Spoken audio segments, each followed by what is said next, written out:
Les decía, autoridades, señoras y señores, buenos días.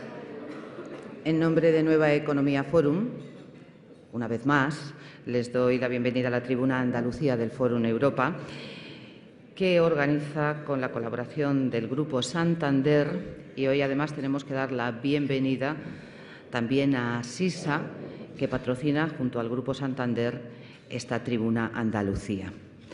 Hoy tenemos el placer de acoger la intervención de la consejera de Agricultura, Pesca y Desarrollo Rural de la Junta de Andalucía, doña María del Carmen Ortiz, quien será presentada por don Miguel Ángel Heredia Díaz, que, como saben, es diputado en el Congreso de los Diputados por Málaga y, además, secretario general del PSOE de Málaga. Así que, sin más dilación, la tribuna es suya.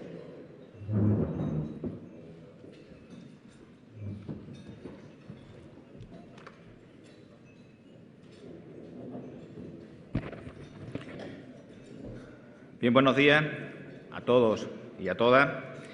Querida Mari Carmen, bienvenida a Málaga. Gracias a Nueva Economía Forum por organizar este desayuno informativo y a Carmen por darme la oportunidad de presentarla en este foro. Debuto en este foro como presentador y me gusta debutar presentando a Carmen. En estos tiempos que corren de incertidumbres y de cambios, Carmen representa esa combinación de veteranía y de experiencia, de bagaje personal y político, imprescindible para ejercer altas responsabilidades en el Gobierno autonómico de la Junta de Andalucía en una materia capital para nuestra tierra y para nuestra provincia, para la provincia de Málaga: la agricultura, la pesca y el desarrollo rural. Carmen Ortiz Rivas nace en Fiñana, en Almería. Es licenciada en Psicología por la Universidad de Granada y es funcionaria de la Diputación Provincial de Almería, donde fue coordinadora de atención inmediata para mujeres víctimas de violencia de género.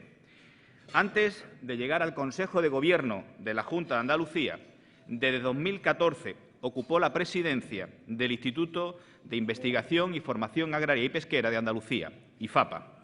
Es una política de trayectoria, se diría que curtida. En el trabajo parlamentario ha sido fecunda su actividad en el Parlamento andaluz, ha sido diputada nacional, ha sido europarlamentaria y también ha sido concejal. Carmen, por tanto, ha estado en numerosos frentes y eso se nota en su manera de gobernar. Yo tuve la oportunidad de conocerla en el Congreso de los Diputados. Era la compañera de al lado en el despacho, en aquella planta quinta donde estábamos todos los diputados socialistas andaluces. Y allí tuve la oportunidad de conocerla como ponente de leyes tan importantes como la del Plan Hidrológico Nacional, la Red de Parques Nacionales o la del Patrimonio Natural y Biodiversidad. Fue una de las diputadas con mayor actividad de control al Gobierno. Ha sido y es una mujer seria, que no es lo contrario de alegre. Recuerdo que su trabajo fue reconocido con el premio Trámite Parlamentario, que, dicho sea de paso, no es un nombre de premio, por una iniciativa sobre la protección del litoral. Carmen llegó aprendida al Gobierno de Susana Díaz y con las ideas muy claras. Recientemente leí una entrevista de Carmen en la que decía que la modernización de la agricultura tiene que venir de la mano de los jóvenes y defendía que hay que romper con clichés arcaicos y con la visión simplista y sesgada de una agricultura de subsistencia que aún impera en algunos estratos sociales. Esa es la clave de la modernización del campo andaluz.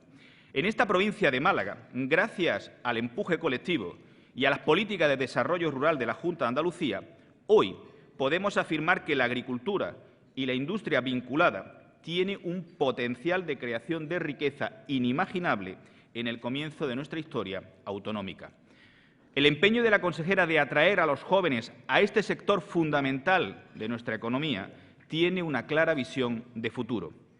La innovación y la energía de una nueva generación conseguirán que la agricultura en nuestra fecunda Andalucía pueda librarse de los clichés, siempre fomentados por una derecha política que ha insultado al campo andaluz, con reiteradas acusaciones de subvencionado y poco menos que cautivo. La provincia de Málaga, consejera, está en condiciones de protagonizar un salto histórico en su industria agroalimentaria, desde el cultivo a la comercialización, que colocará a la agricultura al nivel de otros sectores, como por ejemplo el turismo.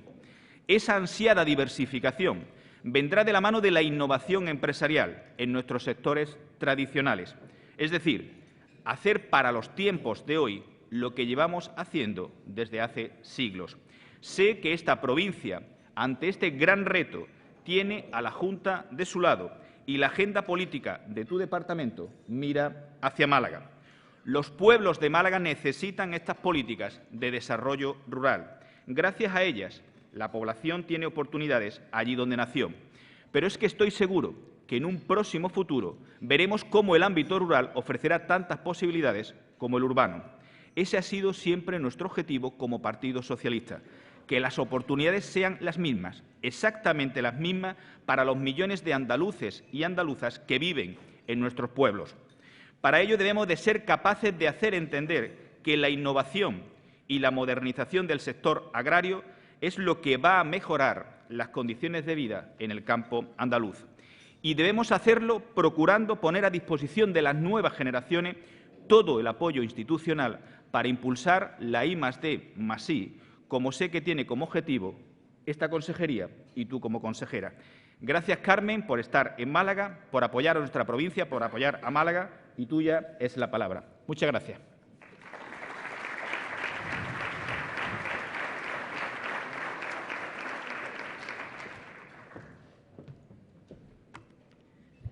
Buenos días a todos y a todas. Claro, cuando a uno la presenta un amigo, pues tiene esto, ¿no?, que siempre la pone bien. Muchas gracias, Miguel Ángel. Y es verdad que compartimos 4 años en el Congreso, tabique con tabique, en esos despachos que son pequeños, a pesar de lo que parece en televisión.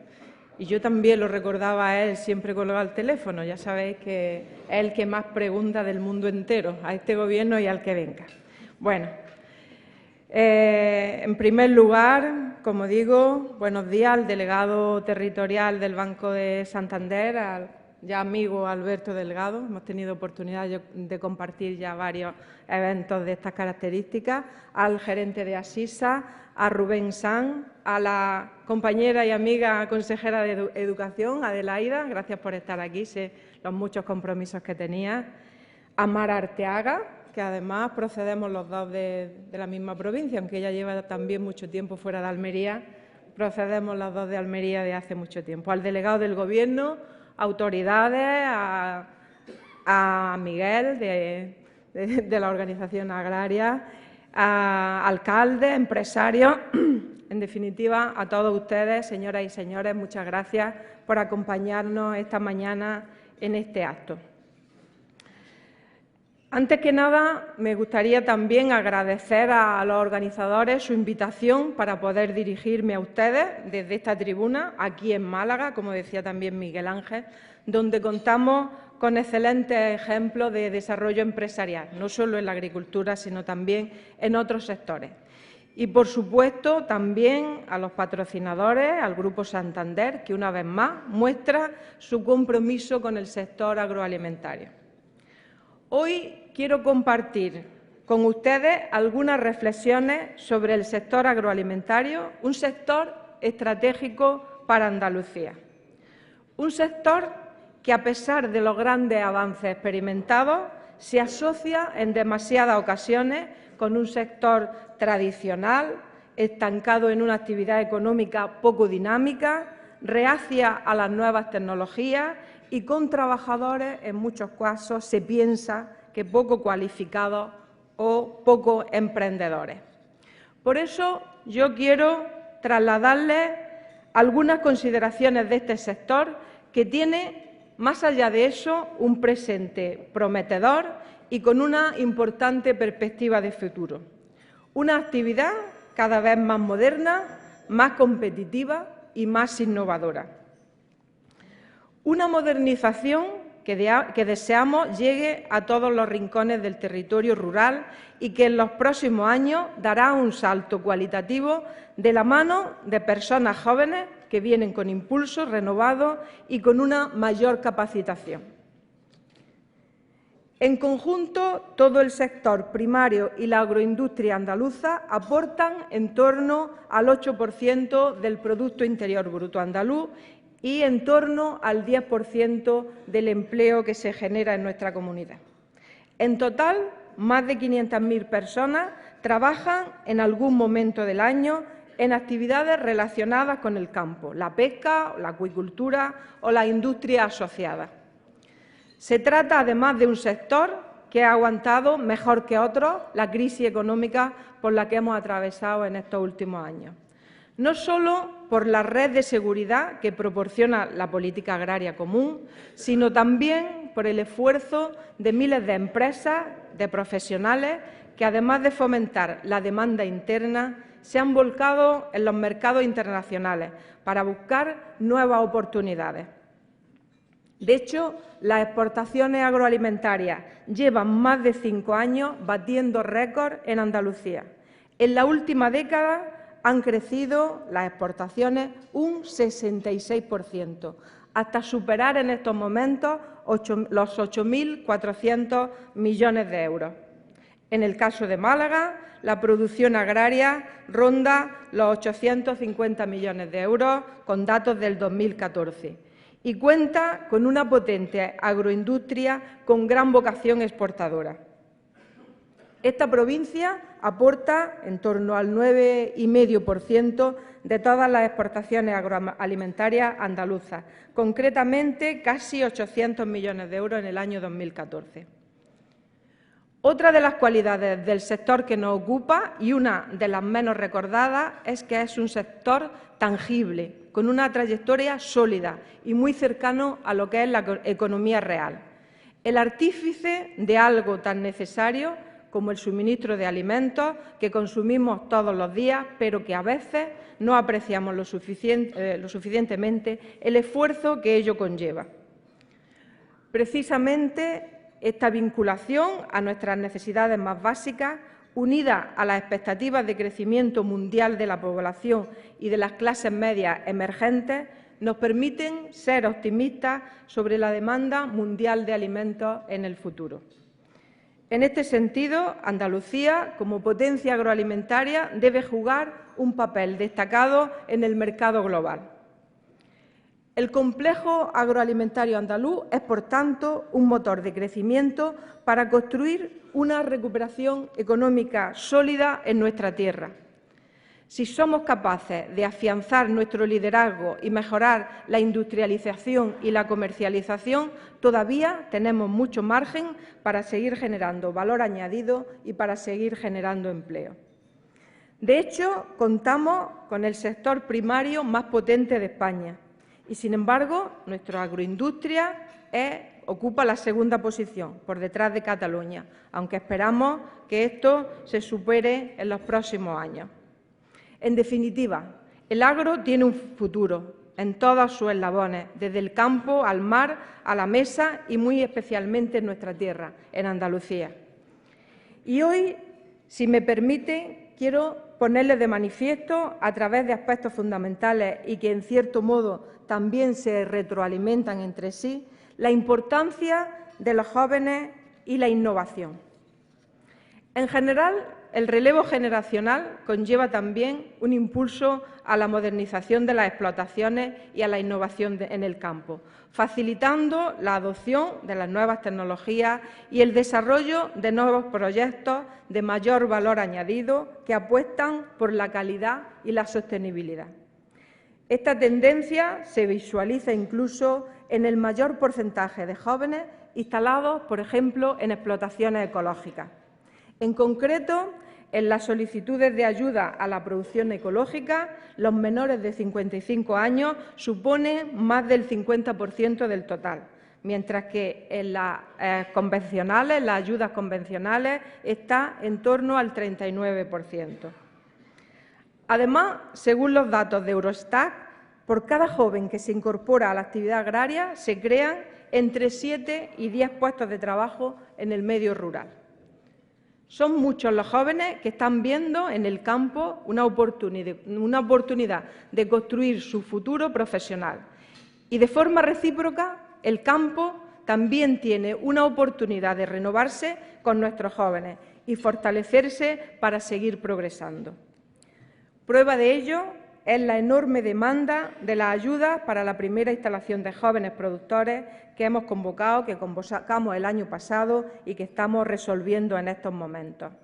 De hecho, hemos tenido que ampliar el presupuesto inicial, que como ustedes saben era de 20 millones de euros. Hemos ampliado ese presupuesto a 90 millones de euros para atender a más de 1.500 posibles beneficiarios. El mayor número de toda la historia de este tipo de incentivos en Andalucía.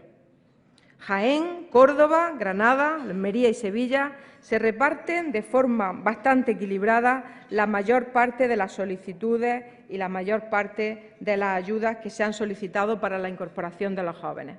Por sectores, el olivar concentra en torno a una cuarta parte de las solicitudes favorables, seguidas de las producciones intensivas en invernaderos o el caprino de leche.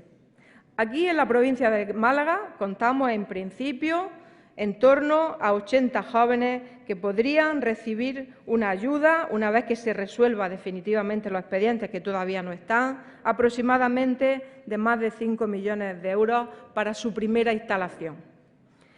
En este punto me gustaría aclarar una cuestión que ha surgido en torno al impuesto de sucesiones y donaciones y que también tiene que ver con este planteamiento del relevo generacional y la incorporación de los jóvenes a esta actividad.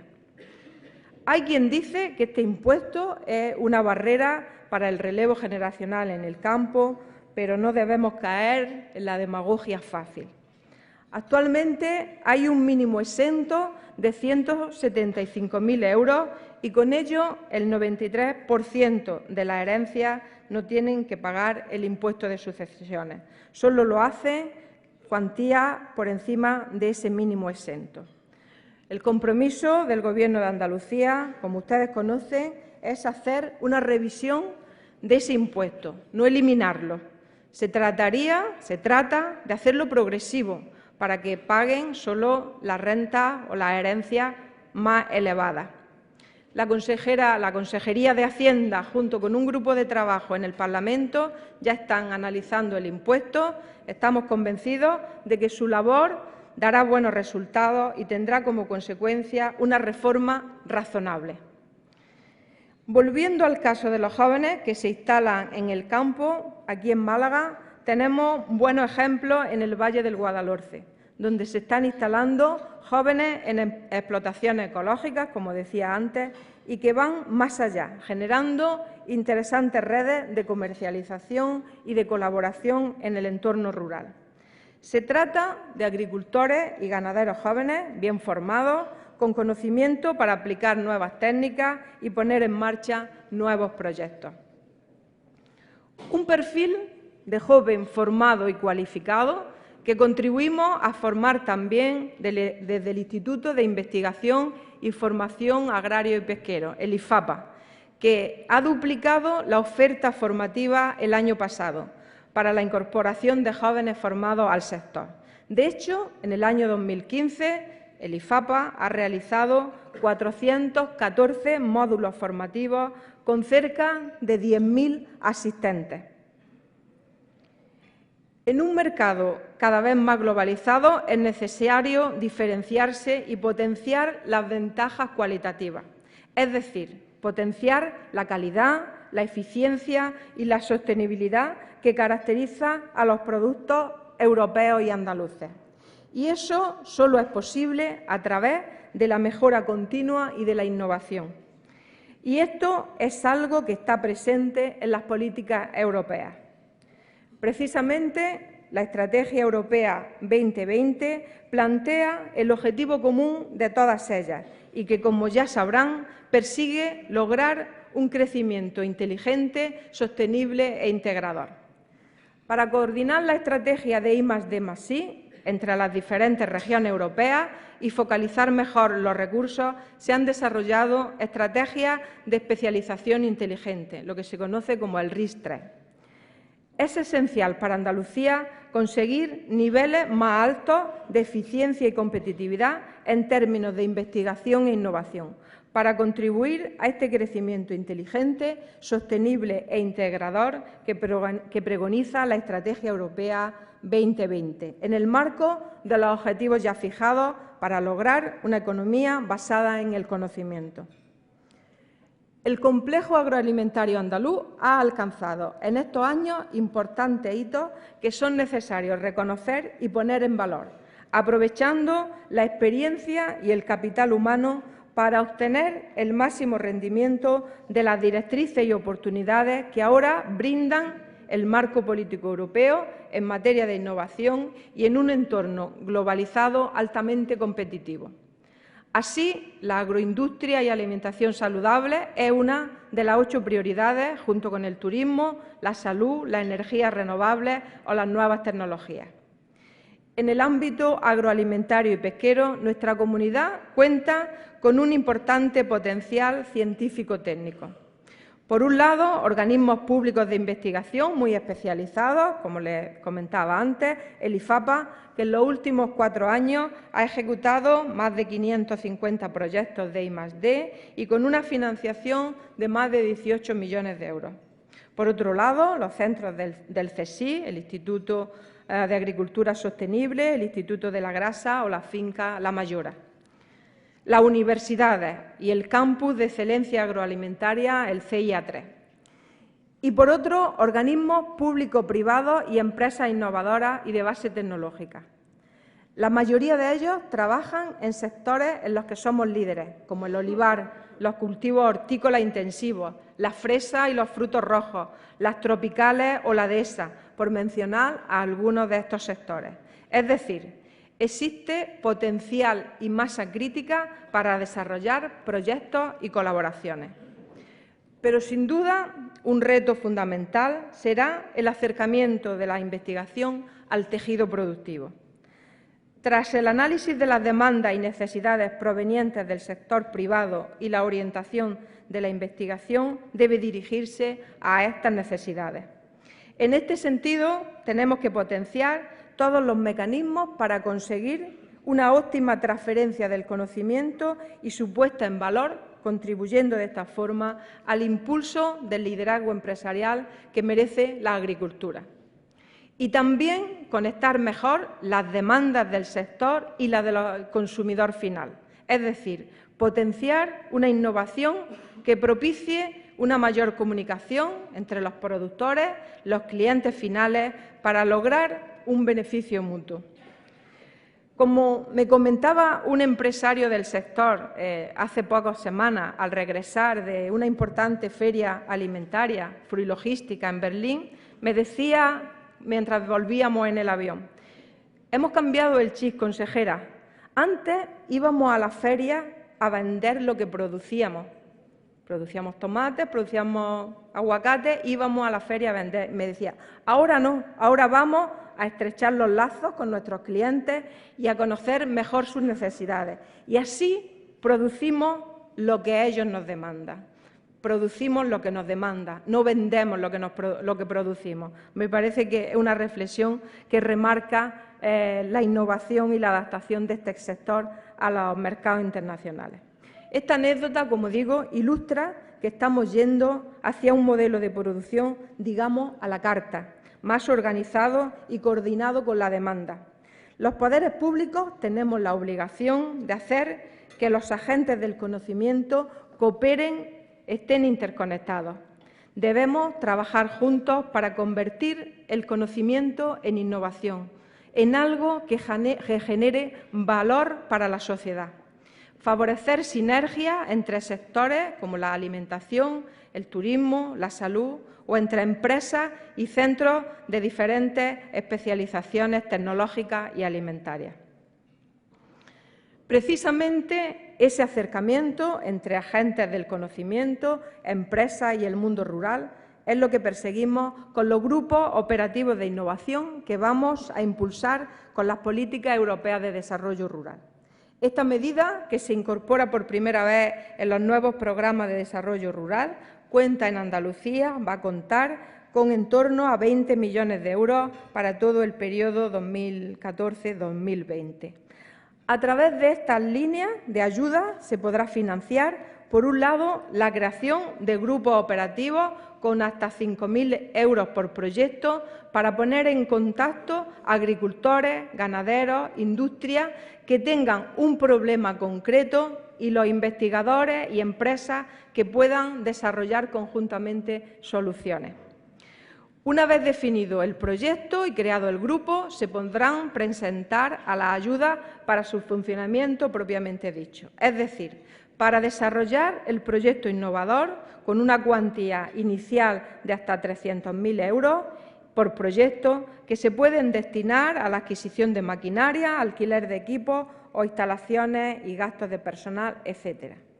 La idea de esta convocatoria, que esperamos publicar en los próximos meses, es impulsar proyectos de interés regional que aporten valor a toda la cadena agroalimentaria y que sirvan de ejemplo para otros productores.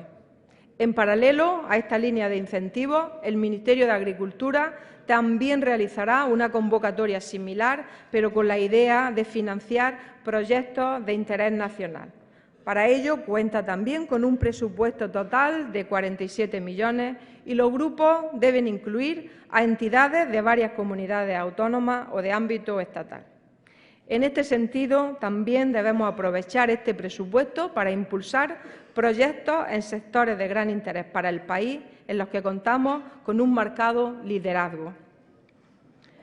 Por otro lado, también me gustaría destacar que la innovación es un objetivo transversal de todo el Plan de Desarrollo Rural, es decir, se tendrá en cuenta en otras líneas de incentivos. Así, por ejemplo, además de otorgar una mayor intensidad de ayuda en modernización de explotaciones y de industria a los proyectos impulsados por los grupos operativos de innovación, también se van a priorizar aquellas solicitudes de explotaciones y empresas que realicen actividades innovadoras. También en el caso de las ayudas a jóvenes, agricultores, las inversiones en regadío o incluso las inversiones no productivas van a priorizar, como digo, el factor de la innovación.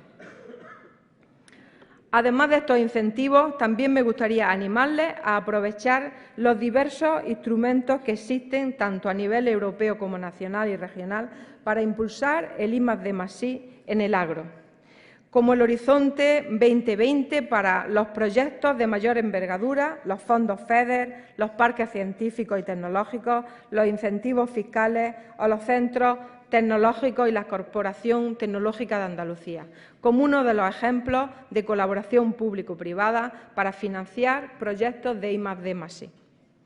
No cabe duda de que la innovación es un factor de éxito. Por eso, el desarrollo y la innovación deberían ser una iniciativa principalmente empresarial.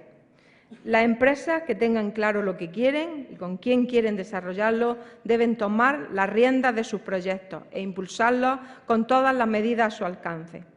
Al margen del importante y necesario papel que tiene el sector público en investigación básica, los incentivos públicos están para ayudar a las empresas a dar ese primer impulso que necesitan para innovar o desarrollar nuevos productos o nuevos procesos.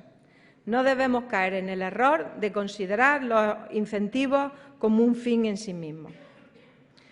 Como muchos de ustedes sabrán, por propia experiencia, en Andalucía el sector privado está realizando un esfuerzo cada vez mayor para innovar.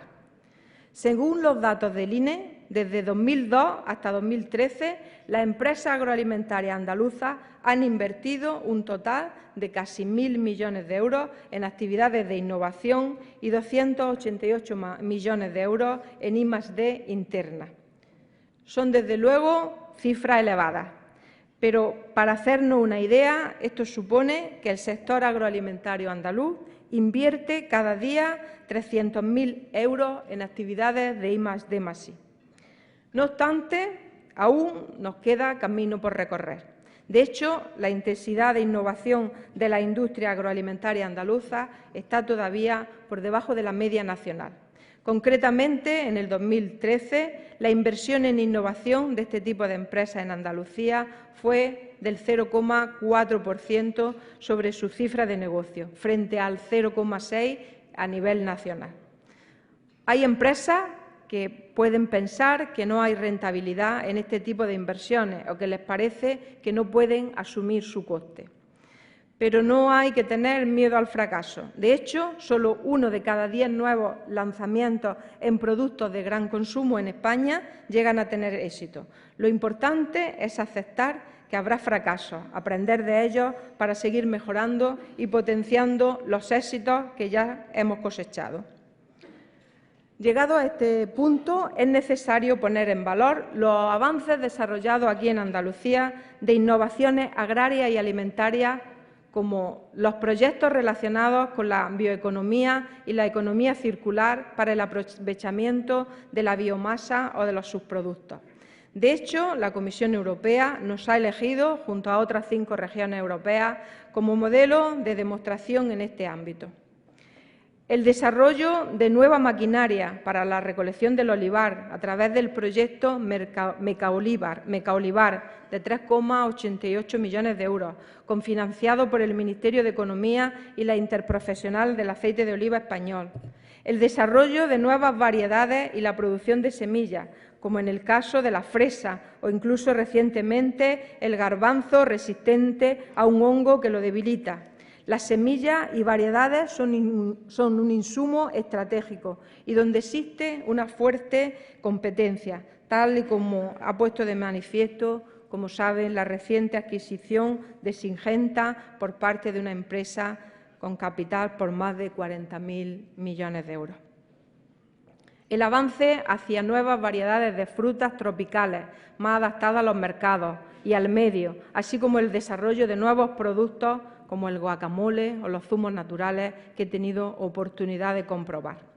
El control biológico de las plagas, uno de los campos donde más destacamos, no solo llegando a una implantación casi total en invernaderos, sino también desarrollando nuevas técnicas para cultivos al aire libre, como el proyecto del CIA3 y la Universidad de Córdoba para el control de la mosca del olivo a través de un hongo.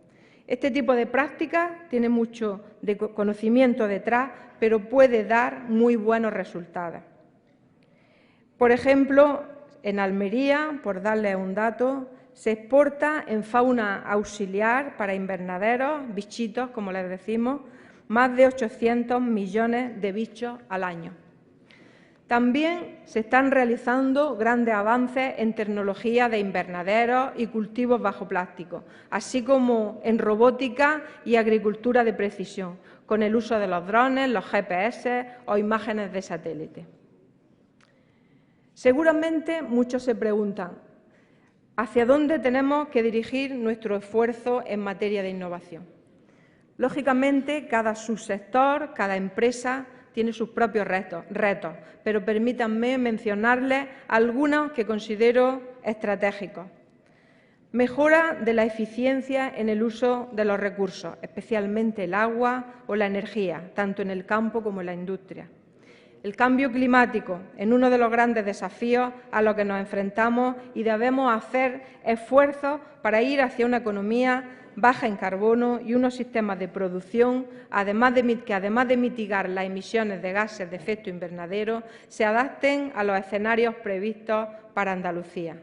La diferenciación clara de nuestras producciones a través de la calidad, la sostenibilidad, la salud y la responsabilidad social.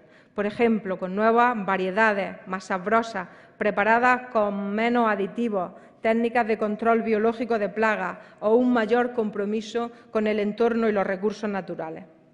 Por último, la mejora de la comercialización con nuevos envases o formatos más adaptados a la demanda de cada segmento de consumidores o servicios que supongan un valor añadido en la exportación.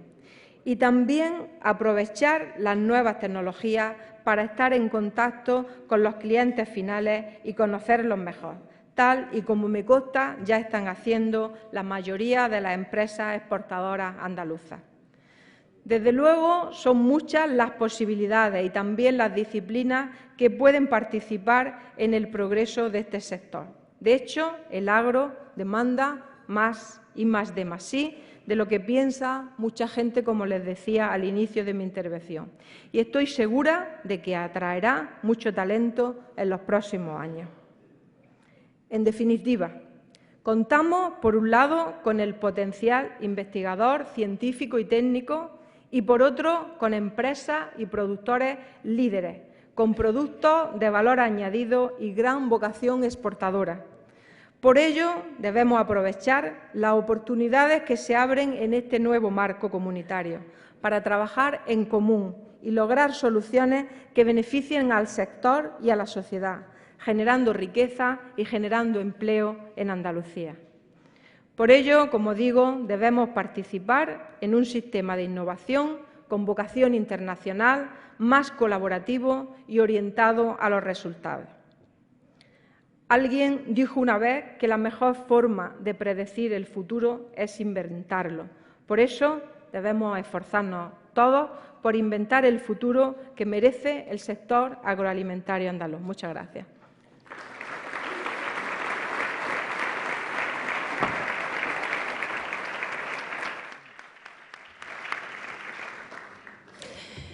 Consejera, muchísimas gracias. Es verdad lo que señalaba la señora Ortiz, nos conocemos de hace ya tantísimos años y han sido pues muchas las aventuras, ella desde una parte administrativa, indudablemente, política, como no podía ser menos, y en mi caso pues periodística, y hemos coincidido pues en muchas batallas, ¿verdad? Vamos a decirlo así, muchas batallas. Gracias, como decía, consejera. Hay una observación, pregunta de la opinión de Málaga que a mí sinceramente me ha llamado muchísimo la atención, porque es que tiene como un punto de vista así un tanto apocalíptico y se la voy a relatar tal y como viene redactada, porque dice: robots que ordeñan vacas, drones sobrevolando nuestros campos, tractores que seguían sin conductores. Y pregunta: ¿la irrupción de la tecnología en la agricultura pone en riesgo la capacidad tradicional del sector para absorber y dar empleo? No, no se oye. A ver, ¿ahora? ¿Sí? Sí, yo creo que ahora sí. Bueno, yo creo que yo he podido comprobar eso que no sé quién ha hecho la pregunta, ¿no? La opinión de Málaga. Sí. La opinión de Málaga.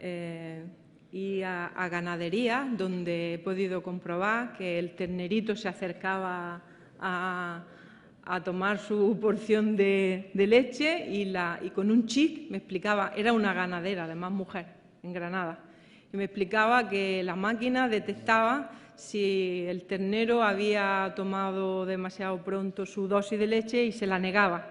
O sea, hace 2 horas que has mamado, ya no te doy más. O te has tomado ya tu... En fin, yo creo que no hay que tener miedo a la innovación ni a los avances tecnológicos. La historia de la civilización nuestra ha demostrado que genera riqueza, bienestar en las sociedades y que nos ha hecho avanzar. Por lo tanto, yo estoy convencida que la innovación y la capacidad de avance tecnológico lo que proporcionará será mayor bienestar social, mayor riqueza y mayor capacidad de una sociedad con futuro. No creo que haya que tenerle miedo, en absoluto, todo lo contrario. El relevo generacional en el campo, ¿qué características, usted que está pues recorriendo Andalucía y la conoce bien, qué características tiene esa nueva generación de agricultores? ¿Cuáles son sus premisas y realmente cuál es el futuro del agro en manos de esa nueva generación? Bueno, la incorporación de los jóvenes al campo, yo creo que tiene 2 cuestiones que son fundamentales. Por un lado, es verdad que es necesario el relevo generacional, que hay sectores en que el agricultor o el ganadero es una persona ya de edad avanzada o madura y que es importante que se incorporen jóvenes, porque además es una oportunidad de empleo, que en estos momentos en Andalucía necesitamos generar oportunidades de empleo y es importante. Pero además de eso, para mí tiene otra cualidad. Cuando hablamos de que hay que modernizar, de que hay que innovar, de que hay que introducir nuevas tecnologías en el sector agrario en general, eso va a venir de la mano de los jóvenes. no solamente la incorporación de jóvenes es una oportunidad de empleo para los jóvenes, que lo es, sino es una oportunidad para el sector, porque de la mano de los jóvenes vendrá la innovación, los avances y la tecnología. De otra manera no es mucho más difícil, no es imposible, pero difícil. Por lo tanto, es un binomio que va junto. El campo y el sector agrario, siempre que dé oportunidades de empleo digno, cualificado, que permita vivir con dignidad, puede ser un elemento de generación de empleo, como lo está siendo y lo está demostrando en Andalucía, pero es que además el sector agrario necesita de personas jóvenes con capacidad de innovación, con capacidad de tecnificar y con capacidad de poner en marcha proyectos de futuro. Yo creo que las dos cosas van parejas. Los jóvenes que se incorporan o que se pueden incorporar ahora mismo al sector agrario, no hay que olvidar que son personas preparadas, con cualificación, con expectativas, y es otro mundo. No es el concepto tradicional de aquel agricultor que hace 40 años pues estaba en el campo.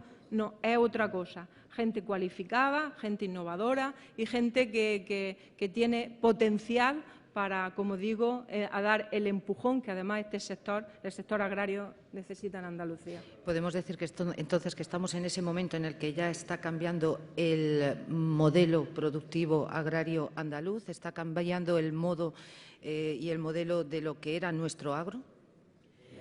En Andalucía, porque esto se lleva anunciando hace muchísimo tiempo. Es que en Andalucía tenemos un sector agrario con una serie de subsectores que de pronto digo entre comillas, porque el de pronto a lo mejor son los últimos 30 años, han tenido una capacidad de innovación y una capacidad de internacionalización y de exportación admirable. Y los tenemos. Es una realidad. Aquí mismo en la provincia de Málaga yo creo que hay un sector exportador e internacional con las frutas tropicales, la agricultura intensiva o bajo abrigo en toda la costa de Granada y de Almería, las fresas y los berries, arándanos, moras, frambuesas en Huelva. Son sectores punteros que han demostrado esa capacidad de innovación. Es verdad que no en todos los sectores se ha avanzado y se ha tenido esa capacidad de impulso. Conviven paralelamente otros sectores que no han cogido ese impulso. Yo creo que el objetivo ahora es conseguir que se transmita a otros sectores que no han tenido esa visión o que no han concurrido las circunstancias para dar ese paso, que todo el sector agrario en general pueda percibir, como yo decía en mi intervención, que hay una gran oportunidad de innovar, hay una gran oportunidad en el sector agrario de internacionalizar y hay una gran oportunidad de exportar, copiando sus sectores que están un poquito más avanzados con otros sectores que a lo mejor pues tienen que hacer ese recorrido y todavía no lo han hecho. Pero realmente en estos momentos en Andalucía tenemos dentro del sector agrario sectores que son modelo para otros, con todas sus dificultades, con todos sus problemas que lo hay, con todos sus retos que los tiene. Pero realmente hay que empezar a que la sociedad visualice que en esta tierra hay subsectores agrarios que han hecho un camino que es admirable. Vuelvo a decir, con las dificultades, no decimos que sea que ya hayan llegado al 100%, pero y hay otros subsectores que hay que apoyar, hay que entre todos conseguir que esa innovación, esa modernización llegue al resto del sector agrario. Pues precisamente don Rafael Fernández, de la Agencia de Gestión Agraria y Pesquera de Andalucía, hace la siguiente pregunta. Señala que la innovación, a su criterio, es clave en las estrategias comunitarias, que debe de ser un elemento conductor de la competitividad del sector agrario, pero pregunta si la Consejería tiene previsto monitorizar y evaluar, crear una especie de cuadro de mando, etcétera, las innovaciones en la agricultura y en la agroindustria en Andalucía. Bueno, nosotros estamos haciendo grandes esfuerzos en ese sentido también por innovar. Yo mencionaba también al IFAPA, el Instituto de Investigación y Formación Agraria y Pesquera, dependiente de la Consejería de Agricultura, como elemento de formación para el sector y como elemento de investigación aplicada, porque hay que subrayar también que el objetivo es que sean investigaciones aplicadas a las necesidades que en cada momento presenta el sector.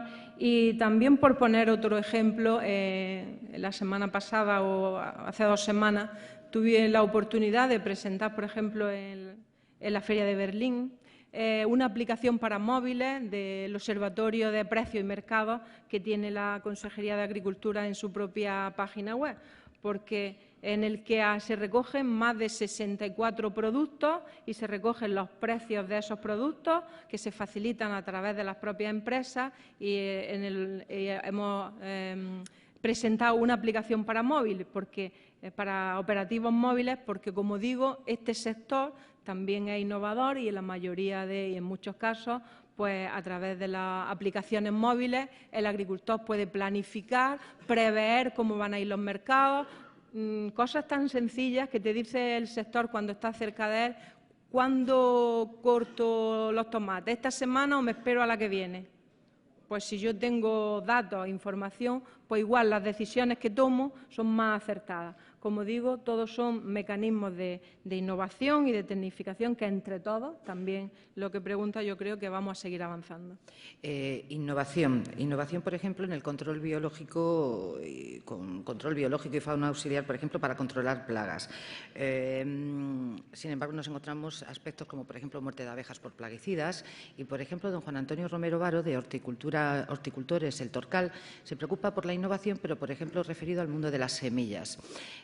Porque pregunta si no puede ser peligroso por la incursión de los transgénicos y la dependencia del sector productivo en manos de unas pocas multinacionales. Si existe algún peligro en este sentido y si la innovación, o hasta dónde debe de llegar la innovación en ciertas materias.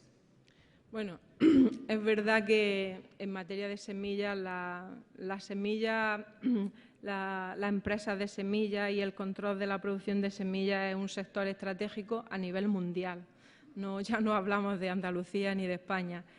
Siempre se habla como sectores estratégicos, la energía y otras cosas que también, pero es verdad que el control de las semillas y las empresas de semillas, como digo, son sectores estratégicos en el mundo. Es verdad que se ha avanzado mucho, hay muchas multinacionales en el campo de las semillas, es verdad que se está avanzando en conseguir semillas adaptadas a las necesidades de determinadas circunstancias, pues que el tomate o el pimiento salga en tal fecha porque me interesa para los mercados, que sea de este color porque al consumidor le gusta más, que sea de este tamaño porque ya el pimiento grande la gente no lo compra y lo quiere pequeño, y eso se consigue a través de la modificación de las semillas. En cuanto a los organismos genéticamente modificados, pues hay una directiva europea que es la que autoriza la utilización de las semillas a nivel europeo y bueno, y es verdad que no hay un acuerdo generalizado y hay en algunos sectores una cierta preocupación. Yo creo que, como todo, habrá que tomarlo en su justa medida y, en fin, buscar una racionalización. Pero la autorización de semillas genéticamente modificadas la autoriza la Unión Europea, la Comisión Europea. En este caso, solo un maíz está autorizado para producirse de forma extensiva y las comunidades autónomas tenemos ahí poco margen de regulación legal. Hay una preocupación por los grupos de desarrollo rural, sobre todo dentro de lo que es el marco europeo y el papel que van a tener o que van a jugar, ¿no? Lo pregunta don José Sánchez Moreno, del Ayuntamiento de Álora, y don José Luis Vergillos López, de la Asociación de Desarrollo de Andalucía. Dice que si han dado un buen resultado, por ejemplo, los grupos de desarrollo rural, en muchísimas cuestiones durante 25 años, si han dado un buen resultado, ¿por qué hay que cambiar el modelo, por un lado? Y preguntan también por qué no se cuenta con ellos para la nueva orden cuando Europa lo exige. Bueno, yo efectivamente creo que los grupos de desarrollo rural han jugado un papel importante. Son intervenciones en el medio rural que ayudan a generar posibilidades en un entorno que tiene dificultades, en pueblos pequeños, en comarcas del entorno rural. pero vamos a seguir apoyando a los grupos de desarrollo rural. De hecho, hemos sacado la orden y ya se ha cerrado el plazo para seleccionar los nuevos grupos de desarrollo rural en el nuevo marco. Vamos a mantener los 52 grupos que hay en toda Andalucía y vamos a seguir apostando por los grupos de desarrollo rural y por la estrategia líder en el entorno rural. ¿Qué es lo que sí quiero hacer? Y lo pongo ya en primera persona, es pues que los errores que hayamos podido cometer en el pasado, pues en este nuevo marco no los cometamos.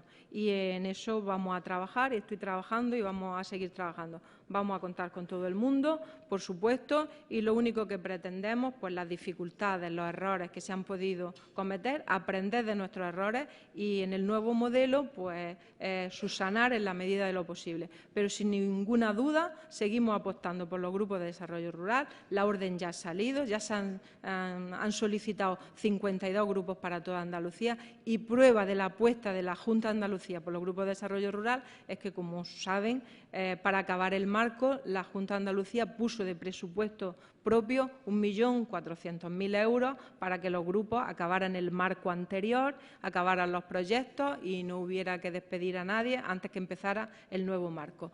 Presupuesto de la Junta de Andalucía para que en los últimos meses esos grupos siguieran trabajando y siguieran ejerciendo su trabajo en el medio rural.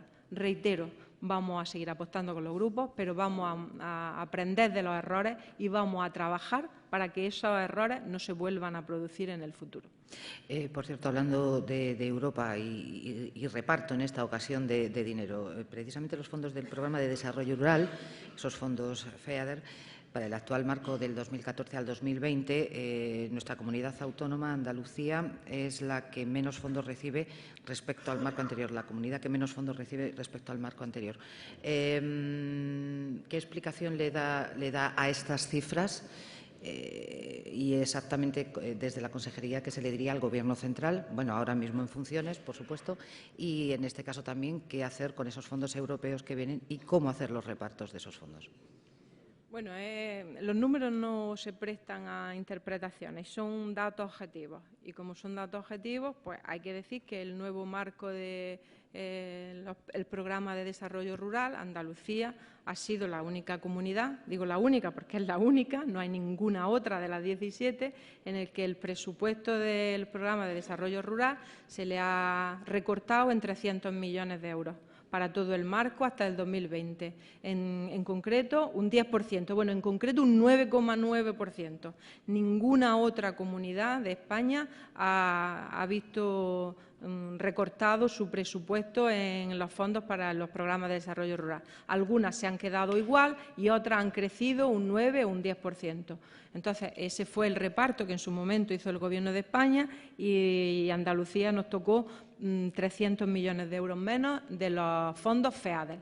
Además, en los fondos en el primer pilar o en las ayudas directas ya estamos en disposición de decir que también en torno a 56 millones de euros anuales ha perdido Andalucía de lo que son las ayudas directas del primer pilar, tanto el pago básico como el greening, porque además ya tenemos los expedientes cerrados a 31 de diciembre con las asignaciones de derechos básicos provisionales, pero prácticamente cerrados, y hemos podido comprobar que algo que nos preocupaba, pues que también ha sido así, tal como nos preocupaba. Y en este sentido, aprovecho para hacer un inciso, algo que también importa aquí, en cuanto a las ayudas directas, que como digo, Andalucía ha perdido 56 millones anuales, nosotros habíamos reclamado ayudas asociadas que vienen como de la misma bolsa y que nos habría servido a la comunidad autónoma, Andalucía, para compensar que ya veíamos que íbamos a perder.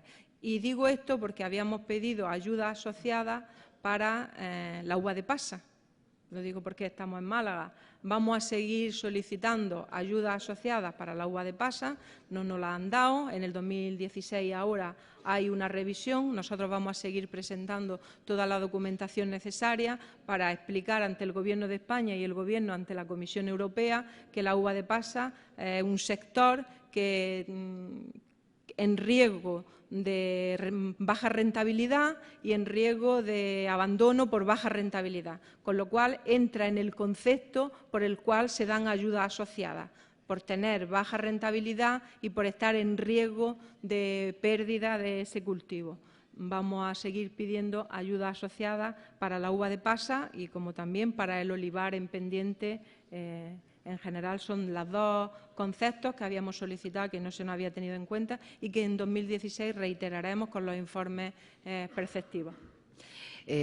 Asaja está bastante preocupada y también Tropicales Sarmiento, en concreto doña Lidia Sarmiento, don Benjamín Fauli de Asaja y don Baldomero Bellido Carrera, están muy preocupados por los recursos hídricos. En concreto señalan que dice que bueno, son comarcas, la del norte, Guadalhorce y Axarquía, donde el regadío es fundamental para el desarrollo y que adolecen de recursos hídricos e infraestructuras para garantizar un óptimo desarrollo en la agricultura. Preguntan por qué planificación a medio plazo se está articulando al respecto y, en el caso de la señora Sarmiento, bueno, pues qué medidas se van a tomar, en este caso ella preocupada por mantener subtropicales, los cultivos subtropicales y hacer nuevas plantaciones. Bueno, lo primero que hay que decir que es la realidad, que el sector de frutas tropicales aquí en Málaga es un sector potente, que como yo decía antes es admirable la capacidad que está teniendo de internacionalizar y de exportar sus productos. Pero es verdad que en Andalucía no voy a ninguna provincia que alguien me diga que sobra agua. En todos sitios nos falta agua. Eso también es verdad. Y yo sé que el sector de frutas tropicales está preocupado por la necesidad de incrementar su capacidad hídrica para mantener los cultivos. Estas soluciones en Andalucía no son fáciles. Si yo dijera eso, haría demagogia y creo que no ayudaría. Son difíciles. Yo creo que tenemos que intentar racionalizar y utilizar al máximo los recursos hídricos que tenemos. Podemos estudiar nuevas dotaciones o hacer un informe a ver dónde podemos conseguir incrementar la dotación hídrica en determinadas comarcas. Eso puede pasar por distintas fórmulas, pero fácil no es, porque no sobra en ningún sitio. Cuando plantea el trasvase del agua de un embalse a otro, ya el de cabecera se pone nervioso. Está también la opción de la desalación. La opción del agua desalada tiene la dificultad, que yo la conozco bien, que es el precio del agua desalada. Se puede desalar agua. La técnica hoy día, eso está superado. El problema para la agricultura es a qué precio te la ponen en el cultivo. Pero bueno, yo creo que todas esas posibilidades se pueden estudiar conjuntamente con el Gobierno de España y realmente sí estoy convencida que el sector de frutos tropicales es un sector potente que hay que apoyar y la dificultad que tenemos en general en Andalucía es el agua, pero yo creo que siendo eficientes y buscando las maneras de los recursos que tengamos, utilizarlos de forma eficiente, pues podremos abordar. El compromiso es estudiar, hacer un estudio a ver cómo se podría mejorar la dotación hídrica para ciertas comarcas de Málaga, conjuntamente con el Gobierno de España, porque en muchos casos pueden hablar de soluciones fuera de la comunidad autónoma. ¿Cree usted que se podría acelerar o intentar acelerar el arreglo de esas deficiencias que, a criterio de ellos, presenta el Plan Especial de Regadíos? Bueno, nosotros, la Consejería va a sacar pronto la orden para modernización de regadíos y, en ese sentido, yo creo que en un par de meses va a estar en la calle. Modernizar, ser más eficiente en materia de regadío por parte de la Consejería de Agricultura, vamos a sacar y va a haber ayuda. ¿Un plan especial en materia de regadío plantea para una comarca? No, en general. No, en general. No, sí, siempre hay una línea de ayudas para modernización y mejora de los regadíos y la orden de la Consejería en este nuevo marco saldrá como mucho en un par de meses para seguir modernizando y para que sigamos utilizando el agua como en Andalucía lo hacemos, que estamos siendo muy eficientes cada vez más. También nos queda mucho por avanzar, pero también es verdad que hay muchos cultivos que utilizan el agua gota a gota. Asaja Málaga también ha solicitado que se reduzcan los módulos establecidos inicialmente para el IRPF del 2015 y, en concreto, bueno, para tratar de elevar el porcentaje de gastos de difícil justificación en el caso de la estimación directa, pues para hacer frente, en la medida de lo posible, a los estragos que está causando las inclemencias del tiempo. ¿Es viable, no es viable? ¿Se puede hacer, no se puede hacer, consejera? Sí, nosotros vamos a apoyar con estudios la posibilidad de solicitar una reducción de los módulos. De hecho, bueno, ya lo habíamos hablado en la consejería y, por supuesto, vamos a buscar los informes y vamos a solicitar esa posibilidad al Gobierno de España. Yo creo que se justifica por la situación en la que ha sucedido en la última semana y lo haremos. ¿Qué tal va a ser la campaña del olivar? Hago un cambio de registro. La campaña del olivar, ¿qué tal? ¿Qué balance cree usted? ¿Cómo cree que saldrá? Bueno, el aforo del olivar que presentamos en la consejería, por cierto, con unos técnicos magníficos que casi todos los años, por lo que me dicen, dan bastante en el clavo. Creo que recordar que las previsiones del aforo eran 1.033.000 litros de aceite de oliva. Creo que, por lo que he podido comprobar, que las previsiones del aforo que presentó la Consejería de Agricultura se van a cumplir. Quedan unas semanas, unos meses para acabar la campaña de la aceituna y creo que se van prácticamente a cumplir las previsiones de aforo que nosotros dimos. Estaban ya casi en torno a 1 millón, creo que leí, y como digo, bueno, mucho mejor que la del año pasado, que fue malísima, y ha estado en la media de las campañas de aceituna y de aceite de oliva de los últimos 5 años.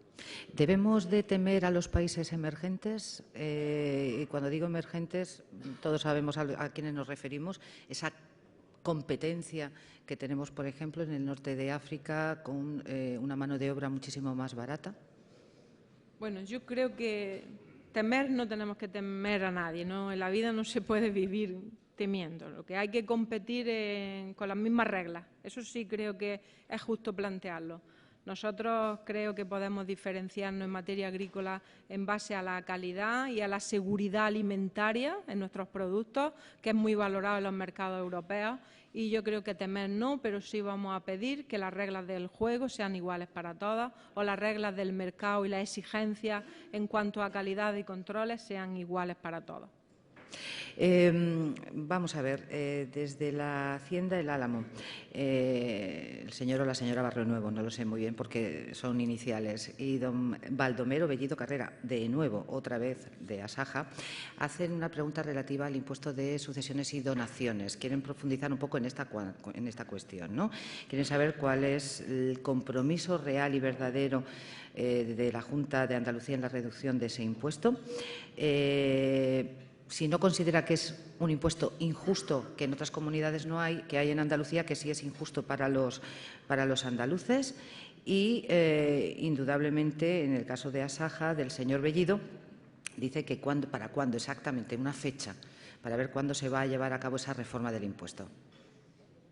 Bueno, yo lo decía en mi discurso, hay un compromiso del Gobierno de Andalucía, de la Consejería de Hacienda y de una comisión en el Parlamento en el que están estudiando la modulación del impuesto de sucesiones. La idea no es suprimirlo radicalmente, pero es verdad que hasta 175.000 euros está exento, pero luego hay un salto demasiado grande y hay que modular ese impuesto. De todas maneras, los datos que tenemos es que solo el 7% de las personas que reciben una herencia en Andalucía tienen que pagar el impuesto de sucesiones.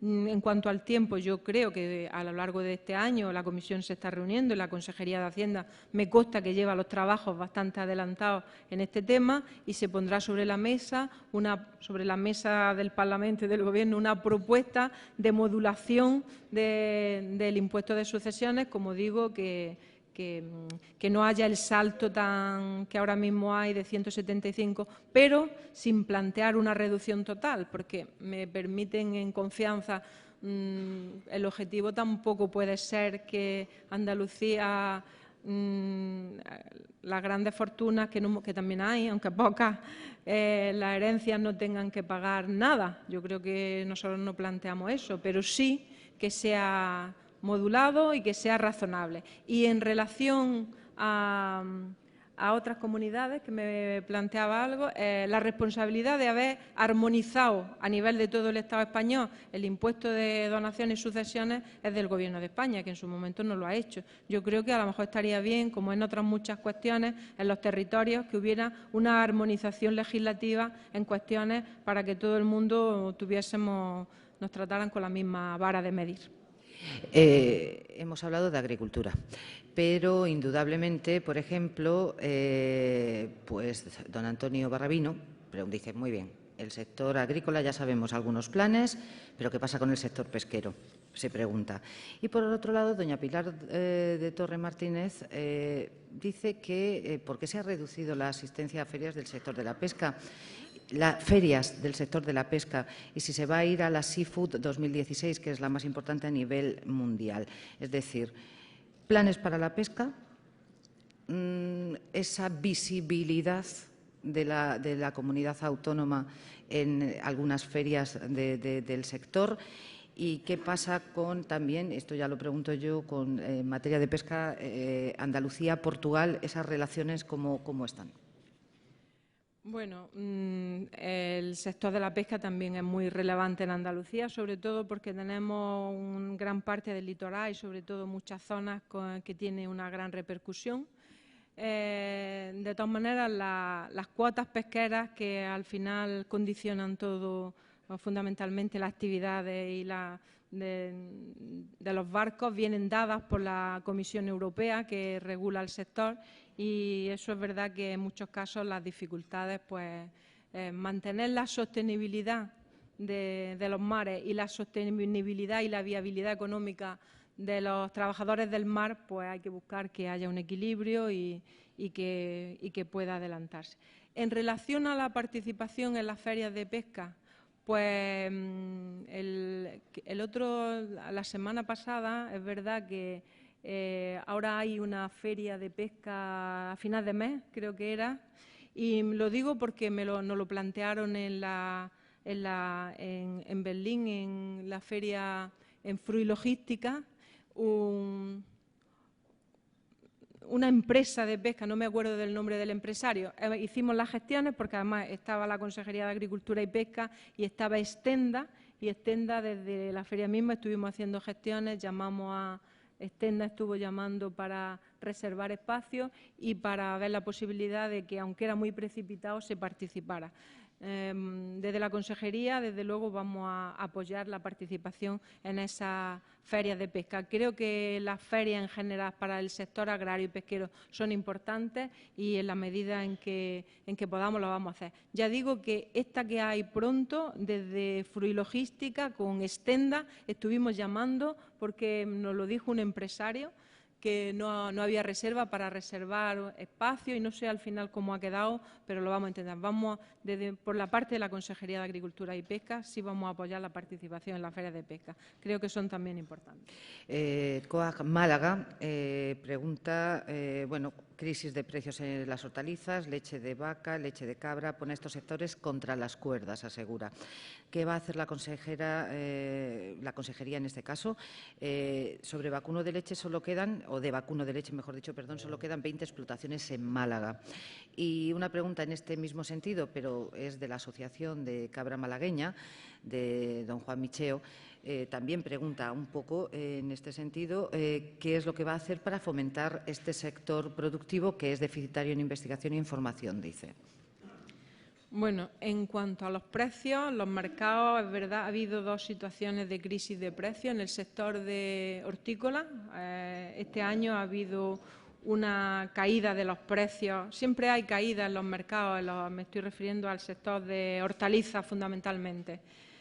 Pero este año ha sido más grave que en otras campañas porque la caída de precios ha durado mucho tiempo y los precios han estado por los suelos durante demasiado tiempo. Esto ha llevado a que agricultores de agricultura intensiva, de invernaderos, pues hayan estado al borde del abismo, preocupados por su situación, porque no solamente estaban vendiendo sus productos por debajo de los costes de producción, sino porque a la vez que es una agricultura innovadora e intensiva, pues también tiene unos riesgos a través de con los bancos y unas hipotecas que le hace en fin, que han atravesado una situación mala.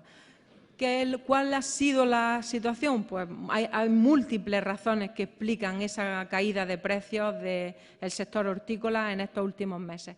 Por cierto, en estos últimos días parece que ha remontado la cosa un poquito, pero es verdad que ha remontado porque hace frío. Cuando hace frío sube el precio de las hortalizas en los mercados europeos. Y también ha remontado en un momento en que la cosecha que le queda menos producción y los kilos van a ser menos. Entonces, ha remontado, pero ya es bastante tarde para esta campaña. La caída de los precios debido a altas temperaturas, saturación de los mercados por exportaciones de terceros países como Marruecos, el veto ruso que nos impide vender en Rusia, Turquía, que tiene un sector hortícola importante y que ha dejado de vender sus productos a Rusia y los va a estar vendiendo en Europa, y mil razones. La Consejería de Agricultura, yo he tenido la oportunidad de estar reunida con el sector antes, durante y después de esta situación de crisis, analizando entre todos, porque creo que en estas cosas tenemos que estar unidos y buscar soluciones entre todos, el sector privado y la Administración, analizando y buscando entre todos soluciones, y yo pedí ante el Ministerio para que se pida a su vez a Bruselas que se incrementen los precios de retirada, porque las organizaciones de productores pueden acogerse a los precios de retirada, pero los precios de retirada de algunos productos, como el tomate, a 0,18 céntimos, no es que el agricultor no compense lo que le cuesta producir, que no se trata de eso, es que tiene que poner dinero encima, con lo cual, entonces, eso es imposible. Hemos pedido el incremento, como digo, de los precios de retirada, hemos pedido que en el tema del veto ruso se utilice también más para retirada por veto ruso, y también pues que se diseñe una estrategia entre todos para que, vamos a ver si realmente este año ha sido porque ha habido unas temperaturas muy altas, o vamos a ver si en el futuro vamos a tener situaciones similares y entre todos tenemos que acordar estrategias. En el tema de la leche hay una situación similar. Una vez que se eliminó la cuota láctea, por resumir mucho, pues el sector está viviendo unas dificultades grandísimas porque se está pagando el precio de la leche muy por debajo de lo que cuesta producir un litro de leche. Las medidas que se tomaron en su momento, que fue dar 300 euros por vaca, sobre todo en Galicia, que era donde, en fin, los criterios que se utilizaron, dijimos desde Andalucía que no iban a servir para nada. Los acuerdos que se llegaron teóricos con las distribuciones tampoco han servido para nada, y como en otros sectores, en Andalucía, a través de las organizaciones de productores de leche, la situación ha sido más aplacada, pero sigue habiendo un problema de rentabilidad en cómo se vende el precio de la leche, y yo creo que hay que hacer estrategias a medio plazo con este sector, estrategias que sean de fondo y de calado, y que permita, como digo, que el ganadero tenga una rentabilidad, que es lo que le cuesta producir el litro de leche. Si no, esto no funciona. Y ya para finalizar, una cuestión. Usted lleva muchísimos años vinculada al mundo de la agricultura, y yo quisiera saber si le sigue apasionando o no, porque yo sé que hubo una época que comentaba que era un mundo apasionante y que realmente pues la llenaba. No sé, ¿le sigue apasionando? ¿Tiene esa misma ilusión que tenía de hace tantos años? Bueno, yo